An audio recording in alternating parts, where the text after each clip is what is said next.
Bien-aimé, la victoire n'appartient pas aux athlètes. La victoire appartient à ceux qui se plient à genoux. La réussite n'appartient pas à ceux qui ont beaucoup étudié. Sinon tous les savants, ce qu'ils faisaient, ça allait persister jusqu'aujourd'hui. Celui qui avait fait Titanic pouvait s'imaginer qu'il a fait le plus grand paquebot du monde, sans savoir que lorsque ça va avancer, ça va sombrer. Et j'aimerais te dire que l'intelligence de l'homme a des limites, que l'intelligence de l'homme a la fin. Les femmes qui se marient, ce ne sont pas de belles femmes, mais ce sont les femmes de prière. Les hommes qui réussissent dans leur vie, ce ne sont pas les plus forts, ou les plus beaux, ou les plus brillants, mais ce sont les hommes de prière.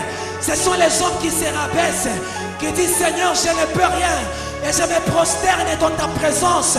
Dans ma faiblesse, utilise-moi comme tu veux. Amène-moi là où je ne peux pas arriver. Élargis l'espace de ma tente. Et tu pries, tu dis à Dieu, je suis incapable, mais je compte sur toi. Et il a dit dans sa parole, invoque-moi et je te répondrai.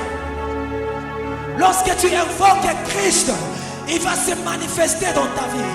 Lorsque tu te dis que je ne peux rien, mais j'ai seulement ma prière. Mon frère, que les hommes t'arrachent tout, mais qu'ils ne t'arrachent pas la prière.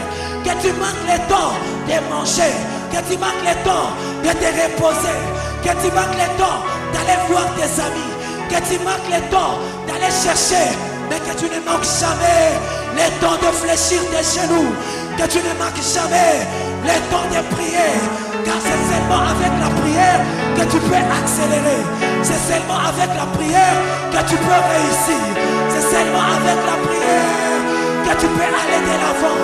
La prière, la prière, la prière, la prière. Je parle de la prière, je parle de la prière.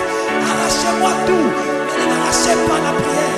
Prenez-moi les choses du monde, mais ne me prenez pas ma prière. Oui, même les jours de ma mort, que ça me retrouve en train de prier.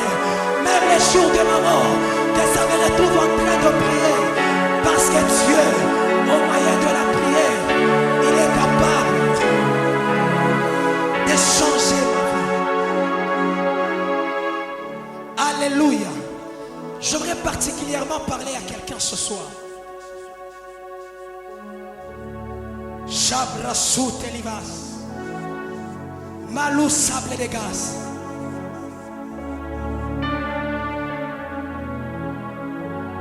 Je ne sais pas comment je peux le dire. Mais je suis en train de voir quelque chose qui me ramène dans la Bible, dans le livre de Daniel. Où la Bible dit que Daniel avait déjà prié et l'exaucement était déjà en train de venir. Mais il y avait le prince de Perse qui avait arrêté sa prière en cours de chemin. Je suis en train de voir quelqu'un qui est auprès d'être béni.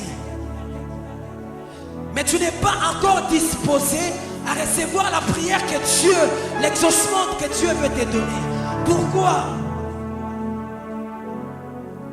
Parce que ce que Dieu te donnera va susciter beaucoup de jalousie. Je ne sais pas pourquoi, mais j'aimais beaucoup mon frère et pourtant je ne l'avais pas encore vu. Je comprends pourquoi. La chose que Dieu va t'accorder va attirer la jalousie auprès de toi, va attirer l'adversité, va attirer des querelles. Or tu n'es pas à toi quelqu'un de beaucoup de prières. Et ça l'occasion qui t'a m'empêché l'homme. Mais Dieu me dit de te dire ceci, de monter dans une dimension de prière afin de recevoir la chose qui t'est dit.